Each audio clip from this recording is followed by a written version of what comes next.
할렐루야. 너무 감사해요. 이렇게 귀한 얼굴들 뵙고 같이 예배드리게 돼서 너무 행복하고 너무 감사합니다. 오늘은 성령 강림 주일이에요.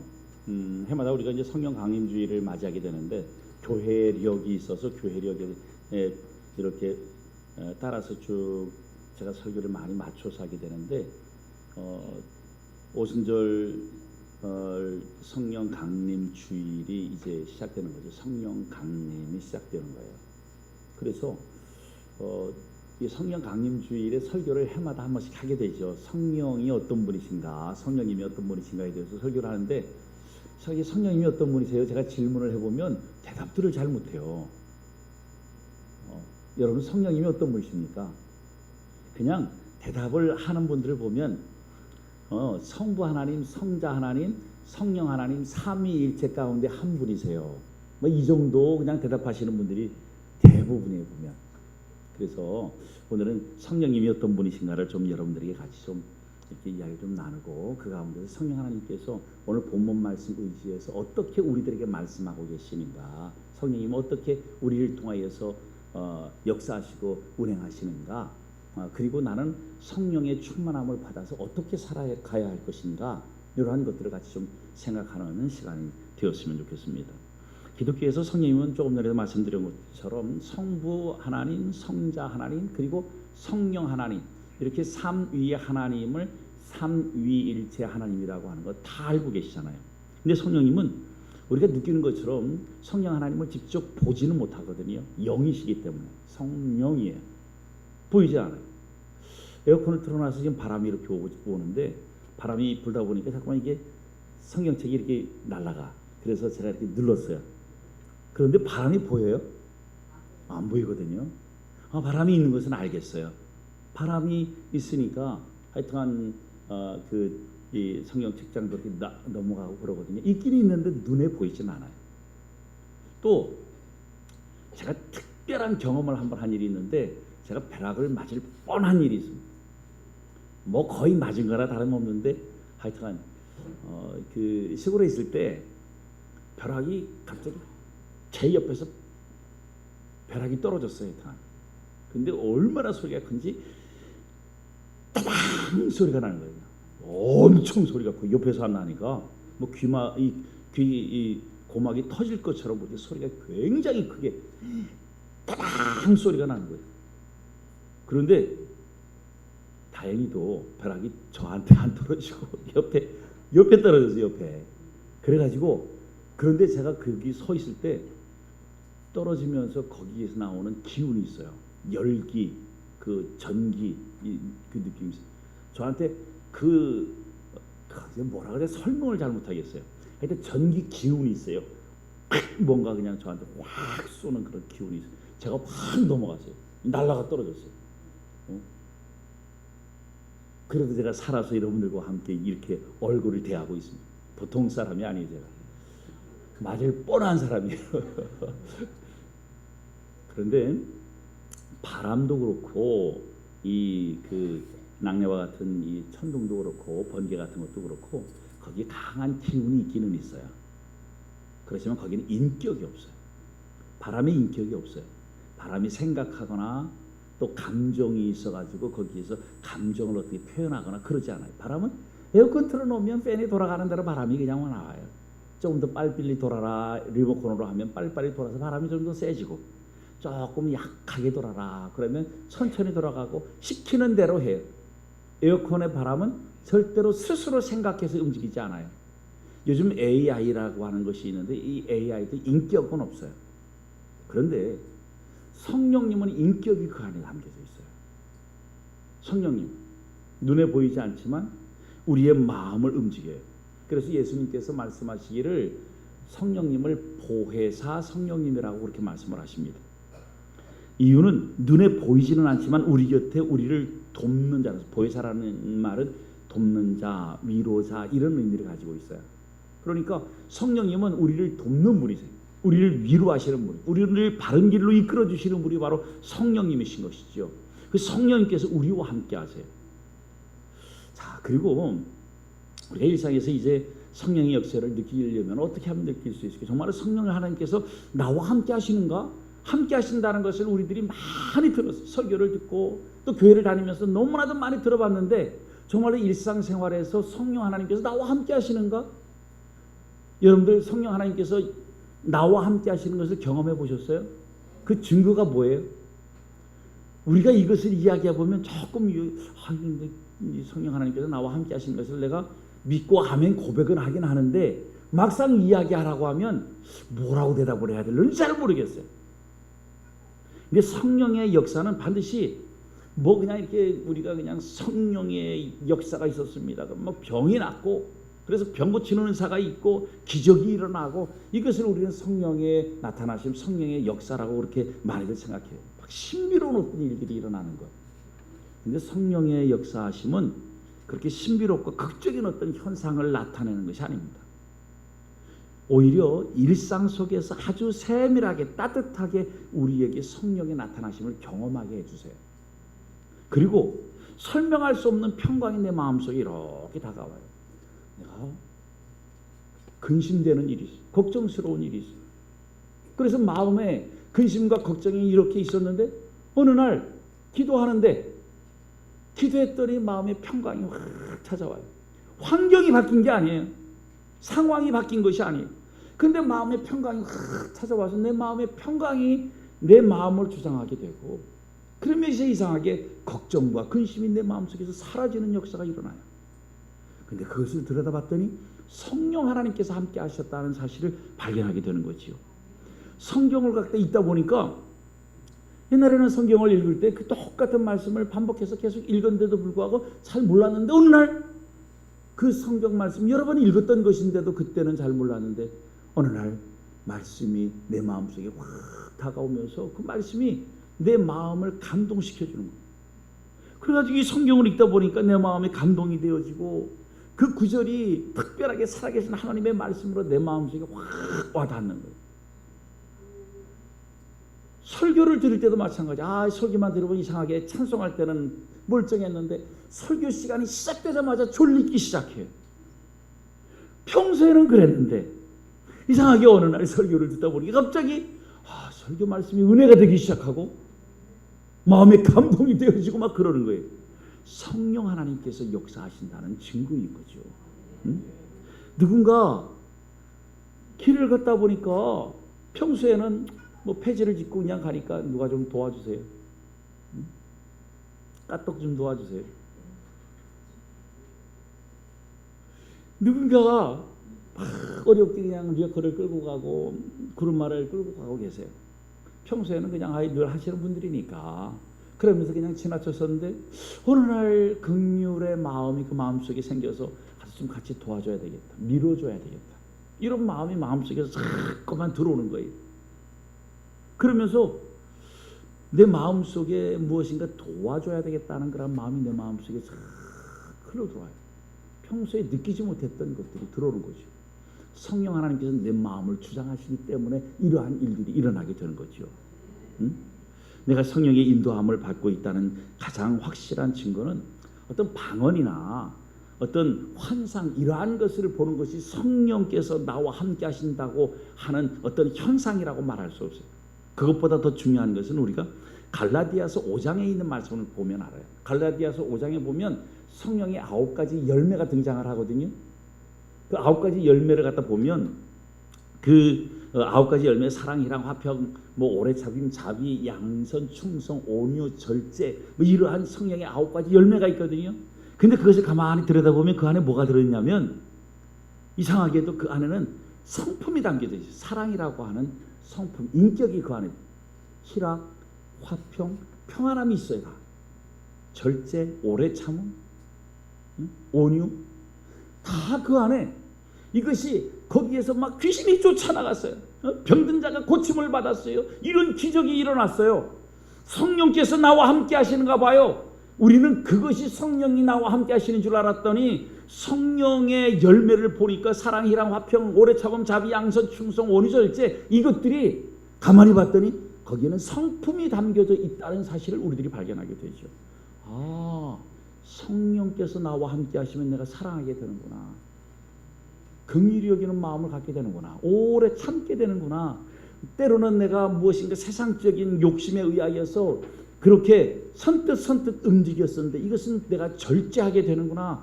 성령께서 하기를 원하지 않으시면 내가 그것에 대해서 단호하게 절제할 줄 아는 그런 마음이 내 마음속에 들어오는 성품. 이것이 바로 성령의 열매로 우리들에게 나타나는 거죠. 그리고 우리의 인생의 방향도 바꿔줍니다. 나의 이익과 성공만을 쫓아갔던 그러한 삶이 이제는 하나님을 기쁘시게 하여 드리는 삶, 이웃들과 사랑하며 방향을 나를 중심으로 해서 고인물처럼 갇혀져 있는 생활을 했었는데 나를 벗어나지 못하고 나 중심적인 모습으로 생활했는데 이것이 뚫려서 이제는 더불어 함께 나누면서 다른 사람들에게 흘러보내면서 살아가는 그러한 삶으로 삶이 바뀌어져요. 성령께서 나와 함께 하시는구나 하는 것을 우리가 발견하게 되는 것이죠. 문제는 이상하죠. 분명히 원하는 것을 얻었음에도 불구하고 자꾸만 우리는 목마름을 느껴요. 돈만 많으면 뭐든지 다 될 것 같아. 돈만 많으면 행복해질 것 같았어요. 근데 돈이 생기는데도 평안함이 내 마음속에 찾아오질 않아요. 그런데 돈이 생기면 마음의 평강과 자유로움, 여유로움, 행복, 기쁨이 다 저절로 나에게 찾아올 줄 알았는데 마음의 불안함은 그대로 남아있는 거예요. 이상해요. 외로워서 결혼하면 이 행복이 나에게 채워질 줄 알았어요. 그런데 결혼했는데도 불구하고 함께 살아던 마음의 이 공허함, 허전함이 슬럼프처럼 자꾸만 나에게 어떤 때는 행복한 것 같은데 어떤 때는 아이고 저 로또 세상에 맞아도 저렇게 안 맞을까? 그냥 어떤 때는 왼수처럼 천생연분이 되어야 할 사람이 평생 왼수 같이 느껴지는 그런 때도 있단 말이죠. 행복할 줄 알았는데 말이에요. 성공하면 만족할 줄 알았어요.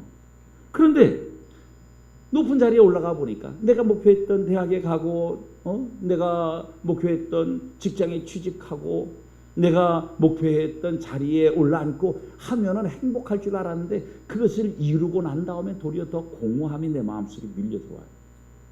세상의 것들은 이상하게 더 큰 것을 얻으면 될 줄 알았는데 얻은 후에도 마음의 평강은 찾아오질 않습니다. 무엇인가 메마른 마음, 공허한 마음이 내 마음속에 자리하고 있어요.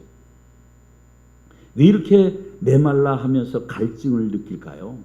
인간의 갈증은 세상의 것으로 채울 수 없기 때문에 그렇습니다. 세상의 것은 우리의 갈증을 절대로 채울 수가 없어요. 월세 살던 사람은 전세가 간절히 소망, 전세를 살면 행복할 줄 알았는데 전세를 살다 보면 이제는 내 집이 좀 그립고 13평짜리 집으로 가서 그렇게 행복했는데 얼마 못 가서 옆집에 있는 25평 집이 또 그리워지고 25평 집을 살면 그 옆집에 사는 아무개 가서 자랑하니까 또 나도 또 거기 가서 35평 가서 살고 싶고 이런 마음으로 점점 커져요. 끝이 없어요. 이것이 우리의 마음속에 담겨져 있는 거예요. 세상은 우리를 충족시켜주지 못합니다. 내 마음속에 있는 이 공허함, 메마른 내 이 마음 갈증이 느껴지는 세상의 것들이 나를 마음속의 평강으로 찾아오게 하지 못합니다.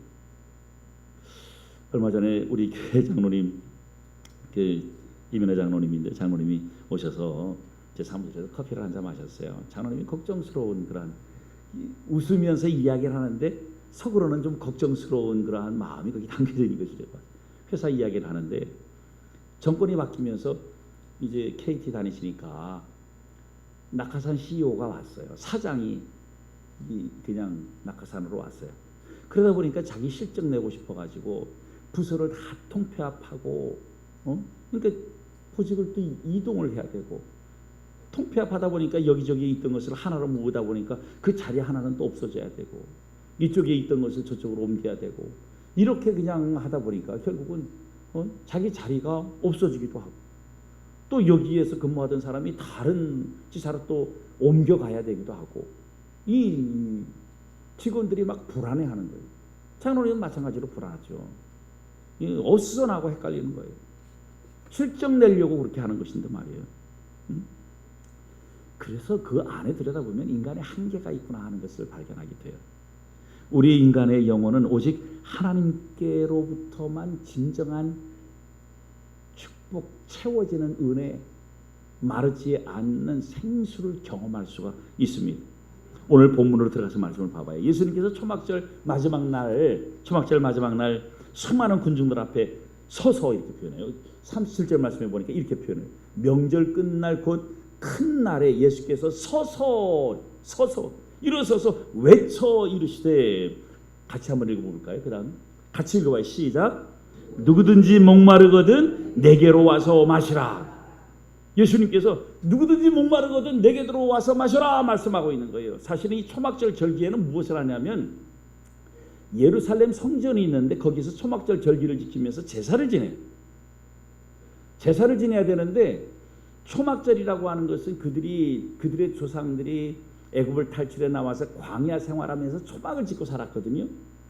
그 초막을 짓고 살던 사람들이 광야에서 초막 짓고 살면서 거기서 하나님께서 주시는 생수, 바위를 터쳐서 생수를 주신 그러한 물을 마시면서 그렇게 초막 짓고 살았어요. 그래서 이 사람들이 예루살렘 성전에서 그 초막절을 기념하면서 실로암 연못에 가가지고 거기에서 물을 떠다가 물을 부으면서 기념식을 해요. 제사장들이 가서 물을 떠오는 거죠. 한 10여리 떨어져 있는데 거기서 물을 떠오는 거죠. 광야에서 물이 없을 때 물을 공급하여 주신 하나님의 은혜를 생각하면서 물을 떠다가 그것을 부어 드리면서 기념식을 하는 거예요. 그런데 그런 기념식을 하였음에도 불구하고 의식은 있긴 있어요. 제사 의식이 있긴 있어요. 그런데 만족함이 없는 거예요. 생수가 없어요. 그 안에.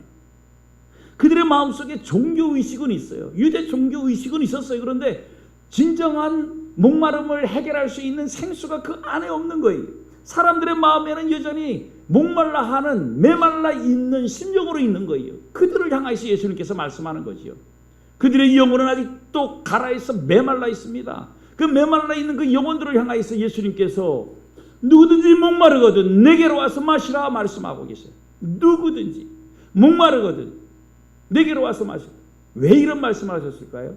내게 목마르지 않는 생수가 있다는 것을 예수님께서 말씀하셨어요. 내게로 와서 마셔라. 내 속에 영원히 목마르지 않는 생수가 있으니 내게로 와서 마셔라. 그렇게 예수님께서 말씀을 해주고 계세요. 2020년도 2002년도 2002 한일 월드컵이 우리나라에서 있었는데 그때 우리나라 감독이 누군 줄 아세요? 이름이 희동구라고 히딩크라고 우리나라 사람들이 이름을 바꿨더라고요. 희동구라고. 그죠? 명예 시민권도 이렇게 만들어서 주고 그랬었는데 히딩크 감독이 우리나라가 할 수 없는 일을 사실은 했어요. 그냥 본선에 진출하는 32강 본선에 진출하는 것도 대단한 일이거든요.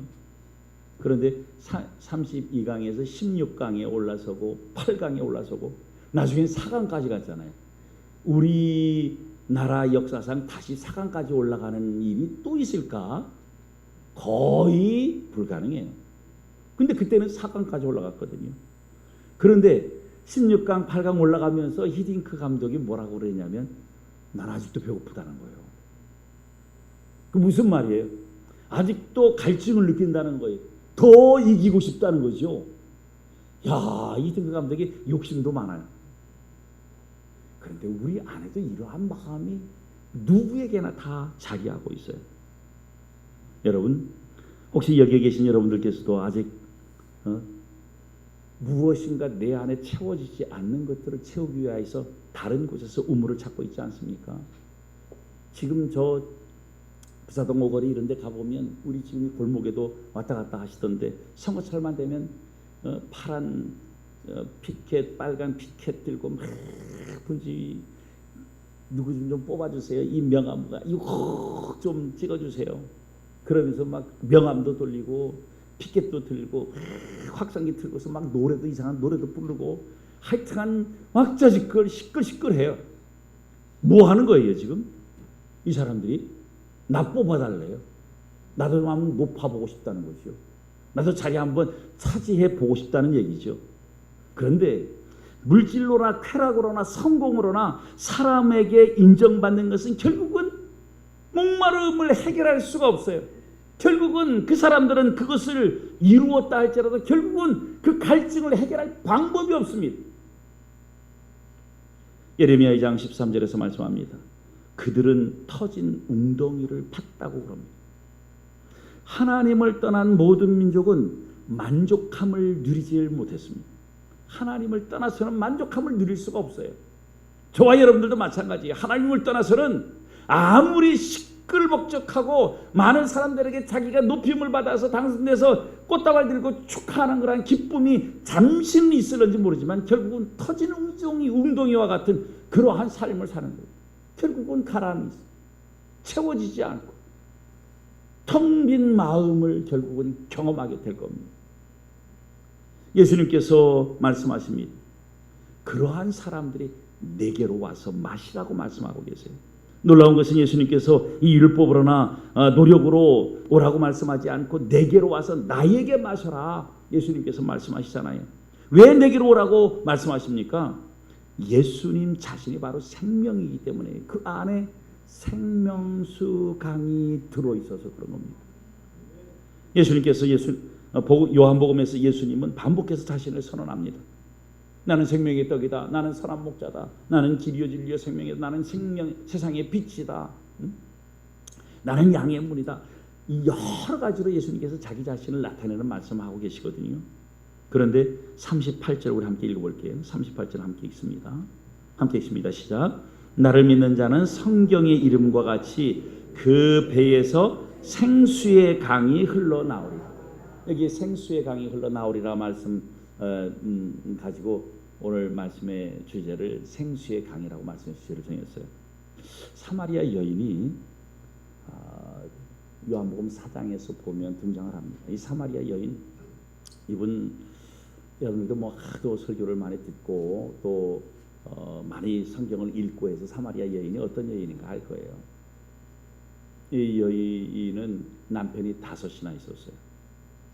세상적으로 보면 좀 부끄러운 부분들이 있죠. 그런데 갈증을 해결할 방법이 없는 거예요. 사랑의 목마름 그러한 것들을 해결할 수가 없었어요. 공허함을 해결할 수가 없었어요. 그런데 예수님을 만난 순간에 이 여인은 물동이를 버려두고 마을로 갑니다. 왜 마을로 달려갔습니까? 진짜 생명수 강을 경험했기 때문에 그래요. 그동안은 물을 들어오고 세상적인 방법으로 무엇인가 내 마음속에 있는 이 메마른 갈증 이것을 해결해 보려고 했는데 해결할 방법이 없었어요. 그런데 이 여인이 부끄러워서 다른 사람들이 있는 곳에 함부로 나가지도 못해요. 그래서 한낮에 사람들 뜨거워서 돌아다니지 않는 정오에 물들어 나온 사람이 그 여인에게 예수님께서 가셔서 생명수가 무엇인지 목마르지 않는 생명수가 어디에 있는지를 말씀하시면서 예수님 자신을 드러내 놓으셨어요. 그랬더니 이 여인이 마을로 달려가 가지고 사람들에게 창피한 것 이런 것이 없어요. 정말로 이제 목마르지 않는 생명수를 만난 그 감격을 마음속에 담고 마을로 돌아가서 많은 사람들에게 내가 메시아를 만났다. 자신의 영혼의 갈증을 경험했던 이 여인이 내가 메시아를 만났다. 이것을 사람들에게 가서 선포하지 않으면 안 될, 다른 사람들에게 흘러보내지 않으면 안 될 그러한 마음의 변화를 경험했던 것이죠. 예수님은 목마름만 해결하는 분이 아닙니다. 38절에서 말씀합니다. 그 배에서 생수의 강이 흘러나오리라. 그 배에서 생수의 강이 흘러나오리라. 우리 이 강을 이렇게 좀 생각해 봐요. 우리 금강의 그 발원지가 어디 있는 줄 아세요? 다른 곳 몇 군데가 있는데 이 금강에 이렇게 여러 군데에서 이렇게 물이 몰려서 이렇게 내려가니까 금강을 이루고 있잖아요. 그런데 저희 고향 영동에도 금강의 발원지가 있습니다. 그 상촌이라고 하는 곳에 가보면 민주지산이라고 있어요. 민주지산에 그 금강의 발원지가 거기 이렇게 팻말도 있어요. 금강의 발원지라고 물이 옹달샘처럼 조금 나와요. 마르지 않고 계속 물이 나와요. 그래서 여기가 금강이 바른지라고 그렇게 팻말도 써 붙여놨어요. 그런데 그 옹달샘 같은 그 샘물 아무것도 사람들에게 큰 이득을 줄 수 없어요. 거기는 혼자 그냥 옹달샘, 작은 옹달샘으로 그냥 머물러 있어요. 그렇지만 그 물이 점점 흘러내려오면서 개울을 이루고 시냇가를 이루고 나중에는 강을 이루게 되는 겁니다. 강을 이루게 되면 이 옹달샘이나 뭐 실개천 같은 곳 이런 그 시냇물을 흐르고 있는 이러한 것들, 그냥 이 작은 물에서는 무엇인가 큰 것들을 기대하기가 어렵잖아요. 그런데 강이 내려가면 완전히 달라집니다. 강이 흘러가게 되면 그 위에는 배가 떠다닙니다. 노를 젓고 배가 떠다녀요. 스케일이 다르죠. 주위에 논과 밭이 있으면 논과 밭에 물을 댈 수 있는 물이 그 안에 있어요. 열매를 맺게 되고 번성하게 됩니다. 유익하게 돼요. 그리고 강이 흘러가는 곳마다 살아나는 역사가 일어나요. 마음껏 사람들이 거기서 수영돼요. 헤엄쳐요. 실개천에서는 엎어져서 발만 그냥 퐁당거리지만 강은 수영도 할 수 있어요. 예수님은 샘물로 겨우 버텨가는 삶을 살라고 말씀하지 않으세요? 예수님은 우리들에게 말씀하시기를 강으로 넘쳐 흘러보내는 삶을 살라고 말씀하고 계십니다. 그리고 39절에서 말씀하고 있는 것처럼 성령이라고 하는 놀라운 은혜를 우리들에게 주십니다. 성령이 임하시면요, 사람이 달라집니다. 두려움 가운데 있던 베드로가요, 성령이 그에게 강같이 임하니까 어떻게 됐어요? 나가서 복음을 전하는 사람으로 확 바뀌어요. 문 걸어 잠그고 두려워서 방 안에 모여있던 제자들이 성령이 그들에게 임하자 어떻게 되었습니까? 문 박차고 나가가지고 성전 앞에 나가서 예수 그리스도를 증거하는 사람들로 확 바뀌어져요. 예수님을 만났던 여인이 바뀌어진 것처럼, 베드로가 완전히 180도로 바뀐 것처럼, 제자들이 두려워하였던 그들이 변화되어서 담대하게 나가서 복음을 전하면서 흘러보내는 사람으로 바뀌어진 것처럼 여러분들에게도 생명의 강이 흐르는 성령 충만한 은혜가 있기를 주님의 이름으로 축원합니다. 여러분들의 삶을 통하여 흘러가는 역사, 여러분들을 통하여서 배가 뜨는 역사, 여러분들을 통하여서 여러분들 위해서 함께 헤엄치는 놀라운 역사가 일어나기를 주님의 이름으로 축복합니다. 여기서 중요한 것 하나 더 좀 우리들이 좀 생각할 것이 있어요. 어떤 사람들은 교회에 오래 다녀도 성령의 이 강을 경험하지 못한 사람들이 있어요. 예수님은 분명히 강처럼 흘러가라고 말씀하고 계신데 왜 우리는 작은 시냇물 하나도 경험해 보지 못해서 그렇게 살아갈까? 이유가 있습니다. 간단해요. 이유는 사실은 우리가 여전히 다른 웅덩이를 붙잡고 있기 때문에 그래요. 내 마음을 빼앗는 다른 웅덩이가 있어서 그래요. 한 손에는 예수님 잡고 한 손에는 세상을 잡고 같이 있으니 터진 웅덩이가 되어버리고 마는 겁니다. 밑빠진 독이 되어버리고 마는 겁니다. 그러니 자꾸만 메말라 버리는 거예요. 그러니 나 혼자의 성령 충만함도 제대로 지키지 못해서 나 혼자의 신앙생활도 내 스스로가 감당을 하지 못해요. 함께 붙들고 있어서 그런 겁니다. 성령 충만함은 밑빠진 독을 막아야 돼요. 예수 그리스도를 두 손으로 움켜 쥐어야 합니다. 그래야지 내 밑빠진 독이 막아지고 성령 충만함으로 내 안이 채워져 나가요. 그러니까 성령 충만한 이들은 내 안에서 헤엄치고 배를 띄우고 흘러넘쳐서 다른 사람들에게 선한 영향력을 끼치고 예수 그리스도를 증거하는 담대한 사람으로 바뀌어지는 역사가 일어나게 되는 것입니다. 제가 아는 목사님께서 이야기하는 이야기를 좀 들은 일이 있어요. 부흥 강사 목사님이 처음 부흥 집회를 나갔대요. 처음에는 부흥 강사가 아니었어요, 이 목사님. 그런데 초청을 받아서 말씀이 은혜롭다고 하니까 우리 교회 와서 부흥 집회 좀 한번 해달라고 그렇게 초청을 받았는가 봐요. 그래서 기도 준비하고 갔어요. 낮 집회 때에 말씀을 전하는데 은혜를 많이 받는 거예요. 낮 집회 때는 많이 안 오는데 그 첫날 낮 집회 때에 이 말씀을 듣는데 은혜들을 많이 받는 거예요. 정말로 자기도 막 성령이 충만해서 말씀을 전했어요. 너무너무 은혜가 많이 됐어요. 그래서 말씀을 다 마무리하고 기도 받으실 분들 좀 나오세요 했더니 몇몇 분들이 쭉 나오는 거예요. 손도 대지 않고 그분들에게 그냥 손만 들고 기도를 했어요. 이 목사님이 손만 들고 기도를 했는데 다 막 쭉 쓰러지는 거예요. 자기도 처음 경험한 거예요. 그래가지고 자기도 깜짝 놀랐어요. 그런데 이제 그 도시에 여동생 하나가 이제 시집 가가지고 그 도시에서 살아요. 그래서 제부도 만나고 조카들도 만나고 그럴 심산으로 또 서로 전화 연락이 돼서 이제 거길 갔대요. 이제 낮 집회 끝나고 오후에 가서 그래서 조카들도 같이 만나고 또 음식도 준비해놔서 음식도 같이 맛있게 먹고 가족들과 아주 행복한 시간을 보내는데 마음속에 너 먹던 거 그만 먹고 가서 기도하라고 그런 마음에 감동이 오더래요. 그런데 하나님 지금 오랜만에 이 어린 조카들 만나고 지금 이렇게 오랜만에 내 동생도 만나가지고 이렇게 행복한 시간 보내는데 빨리 밥을 먹고 가야죠. 응? 이런 마음으로 하나님께서 마음에 기도하라고 하는 감동을 주셨는데도 불구하고 하나님 밥은 먹고 갈게요. 그런 마음으로 그냥 마음에 감동이 오는데도 불구하고 밀어놓고 그 가족들과 함께 여동생 가족들과 함께 재미있게 시간을 보냈어요. 그런데 그 다음에는 마음에 그런 기도하라고 하는 감동도 안 오고 그래서 그냥 다 시간을 보낸 다음에 다시 교회에 와서 저녁 집회를 시작하려고 하다 보니까 저녁 집회 시간에 사람들이 어마어마하게 몰린 거예요.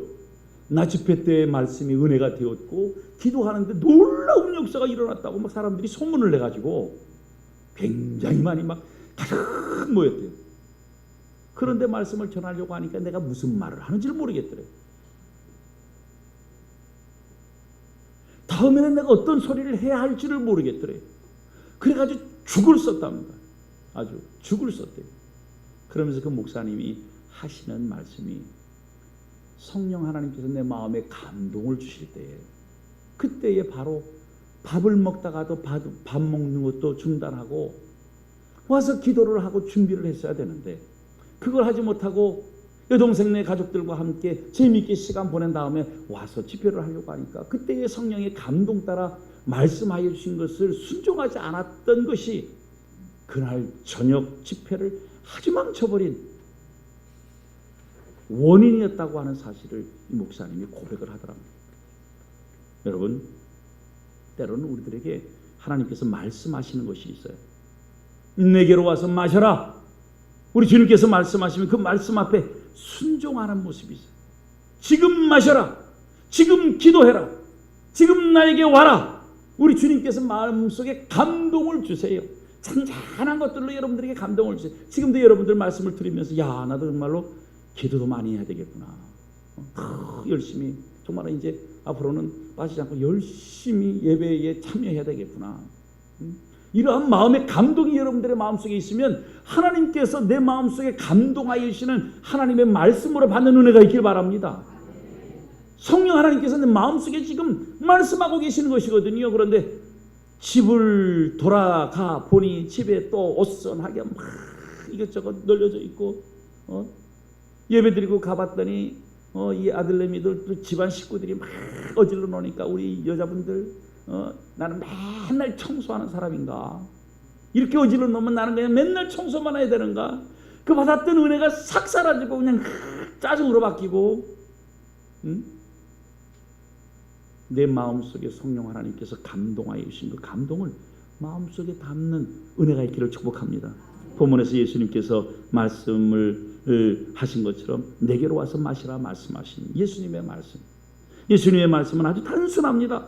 그냥 네 마음속에 감동하는 대로 느끼는 대로 인격적인 주님의 말씀하심이 보혜사 성령님께서 내 마음속에 예수의 영이 내 마음 예수의 영이 바로 보혜사 성령님이십니다. 예수님의 영이 내 마음속에 감동하시는데 그 감동을 즉각 듣고 그 말씀에 순종할 때 그때의 역사가 일어나는 거예요. 그것이 바로 성령 충만함으로 가는 길입니다. 터진 웅덩이가 막혀지고 성령 충만하여 내 안에서 은혜가 차고 넘칠 때 하나님께서 주신 기쁨, 희락, 화평, 자비, 양선, 충성, 온유, 절제, 오래 참음, 이러한 것들이 내 삶 속에서 흘러나가는 거예요. 그래갖고 다른 사람들과 함께 기뻐하고 그들에게 선한 영향력을 끼치고 사람들을 살리고 세워주고 하는 역사가 일어나게 되는 겁니다. 성령 충만은 특별한 사람에게 주어지는 것이 아닙니다. 성령 충만은 갈급한 사람에게 허락합니다. 배부르고 물 넉넉하게 있어서 목마르지 않은 사람에게는 갈급하여 구하지를 않습니다. 그런 사람들. 그러나 목마른 사람들, 갈급한 사람들은 물을 찾는 것처럼 목마른 사람이 생수를 찾게끔 되어 있어요. 하나님은 우리에게 먼저 갈증을 허락하십니다. 너 갈증 나지? 나에게 왜 이렇게 어려운 일이 당하? 나이가 전에 생각지도 못했던 왜 힘들고 어려운 일이 나에게 생길까? 아이고 눈물 나네. 응?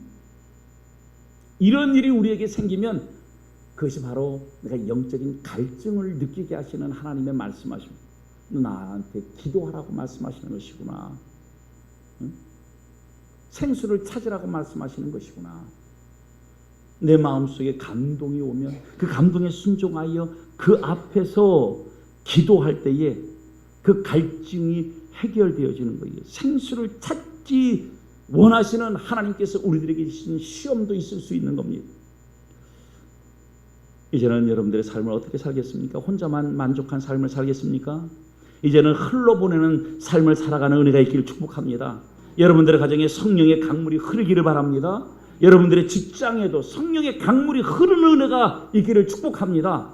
그리고 여러분들이 만나는 사람들이 성령의 강물이 흐르는 역사를 경험하고 그래서 여러분들이 만나는 사람들에게 선하고 좋은 것들이 여러분들을 통하여서 함께 나누어질 때 그때에 그들이 감동되어져서 그들도 생수 대신 예수 그리스도를 만나게 될 것이고 생수 대신 예수 그리스도를 만남으로 말미암아 저들이 변화되어서 저들도 하나님께로 함께 나와서 예배하는 예배자로 세워지게 될 것입니다. 이 시간 우리 함께 결단하는 은혜가 있기를 바랍니다. 주님, 터진 웅덩이를 버리겠습니다. 세상의 물건이 아니라 주님이 주시는 생수의 강물을 마시겠습니다. 내 안에 성령의 강이 흐르게 하여 주옵소서. 이러한 고백이 있을 때에 하나님께서 여러분들의 인생을 통해서 생수의 강을 흘러보내실 거예요. 그리고 하나님께서 생수의 강을 여러분들의 인생을 통하여 흘러보내시고 그 귀하고 귀한 때에 그 자리에서 기쁨으로 성령 충만하여 하나님께 쓰임받는 저와 여러분들 되기를 주님의 이름으로 축원합니다. 기도하겠습니다. 하나님 감사합니다. 오늘 생수의 강 되시는 예수의 영에 이끌림 받아 하나님의 은혜를 마음껏 누리고